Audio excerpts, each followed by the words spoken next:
Good morning বন্ধুরা, কেমন আছো সবাই? আমাদের সংসারে একটি নতুন ব্লগে তোমাদের সবাইকে স্বাগত।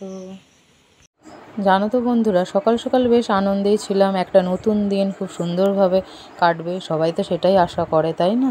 সকালবেলা ঘুম থেকে উঠে স্নান করে পুজো দেওয়ার জন্য গোছাচ্ছে, সব কিছু সুন্দরভাবেই সব চলছিল। কিন্তু হঠাৎ করে বিপদ চলে আসবে, এটা তো কেউ ভাবতেই পারে না। আর আমার সাথে যেটা হয়েছে, আমি চাই না যে তোমাদের কারোর সাথে সেটা হোক, একদমই সেটা চাই না।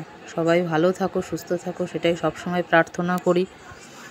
দেখতে থাকো তোমরা, সমস্ত কিছু জানাচ্ছি যে কি হয়েছে আমার সাথে।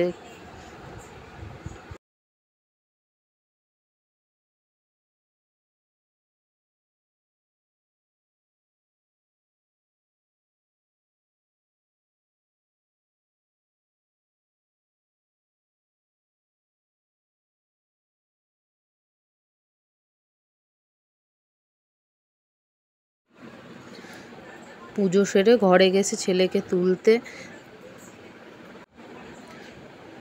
ওকে গিয়ে দেখি যে ও ঘুমিয়ে আছে। তারপর ওকে তুলে ওকে রেডি করিয়ে তারপর দেখছি যে ওর গায়ে সারা গায়ে গোটা গোটা মতো উঠেছে। এবার আমার শাশুড়ি মাকে বললাম যে দেখো তো এগুলো কী হয়েছে।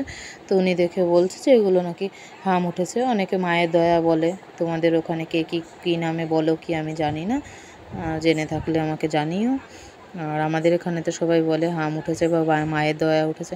এবার ছেলেকে তো আমাদের এখানে সবাই নিরামিষ খায় বা সেদ্ধ ভাত, তেল হলুদ এগুলো খাওয়া চলে না।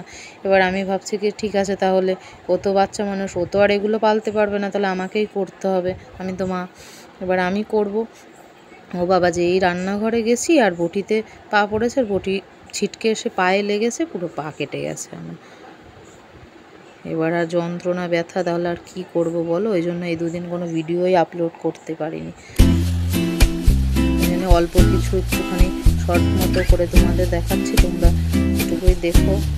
আর ঠাকুরের কাছে প্রার্থনা করো আমি আমার বাচ্চা দুজনের যেন তাড়াতাড়ি সুস্থ হয়ে যায়।